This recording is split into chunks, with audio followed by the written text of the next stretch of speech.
Price God. இன்றைய தியானம் 1 கொரிந்தியர் 2:9 முதல் 15 வரை. எழுதி இருக்கிறபடி தேவன் தம்மில் அன்பு கூறுகிறவர்களுக்கு ஆயத்தம் பண்ணினவைகளை கண் காணவும் இல்லை, காது கேட்கவும் இல்லை, அவைகள் மனுஷனுடைய இருதயத்தில் தோன்றவும் இல்லை. நமக்கோ தேவன் அவைகளை தமது ஆவியினாலே வெளிப்படுத்தினார். அந்த ஆவியானவர் எல்லாவற்றையும் தேவனுடைய ஆழங்களையும் ஆராய்ந்திருக்கிறார். மனுஷனில் உள்ள ஆவியே அன்றி மனுஷரில் எவன் மனுஷனுக்குரியவைகளை அறிவான்? அப்படி போல தேவனுடைய ஆவியே அன்றி ஒருவனும் தேவனுக்குரியவைகளை அறிய மாட்டான்.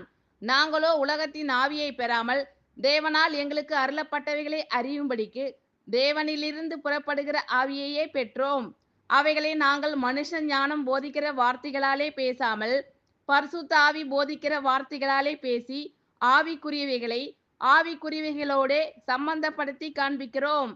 ஜென்ம சுபாவமான மனுஷனோ தேவனுடைய ஆவிக்குரியவைகளை ஏற்றுக்கொள்ளான். அவைகள் அவனுக்கு பைத்தியமாக தோன்றும். அவைகள் ஆவிக்கேற்ற பிரகாரமாய் ஆராய்ந்து நிதானிக்கப்படுகிறவைகள் ஆனதால் அவைகளை அறியவும் மாட்டான். ஆவிக்குரியவன் எல்லாவற்றையும் ஆராய்ந்து நிதானிக்கிறான். ஆனாலும் அவன் மற்றொருவனாலும் ஆராய்ந்து நிதானிக்கப்படான். ஆமென். Thank you Lord.